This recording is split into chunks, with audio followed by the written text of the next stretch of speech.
Assalamualaikum kawan-kawan. Saya berada di JT LKM Kampung Sungai Kores, Segarang Batu Pahat Johor. Ini tempat JT pendaratan bagi nelayan-nelayan kecil yang menangkap hasil laut. Sini tempat dia orang berlabuh dan mendaratkan hasil tangkapan ikan ni. Inilah deretan bot-bot nelayan kecil. Sana tu dekat ada dia orang jual kat sana lah, yang jual hasil nelayan ni. Sini berdekatan dengan jalan besar. Tu jalan besar. Ke sana ke kiri saya tu ke Bandar Batu Pahat.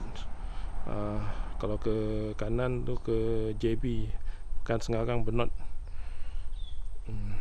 Ini ada jeti nelayan dekat Sungai Kores, Segarang Batu Pahat Johor. Jadi sesiapa yang nak inginkan ikan yang segar-segar, sila datang sini sekitar setiap hari dalam pukul 9 ke pukul 10 pagi, time dia orang daratkan ikan, ataupun petang. Saya pun tak pasti pasal dia jarang kemari. Tapi view dia sini memang cantik lah. Ada deretan bot-bot nelayan.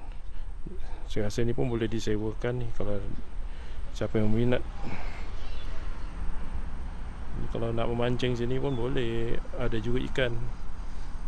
Sekianlah paparan saya untuk kali ini di JT LKM Sungai Kores, Batu Pahat, Johor.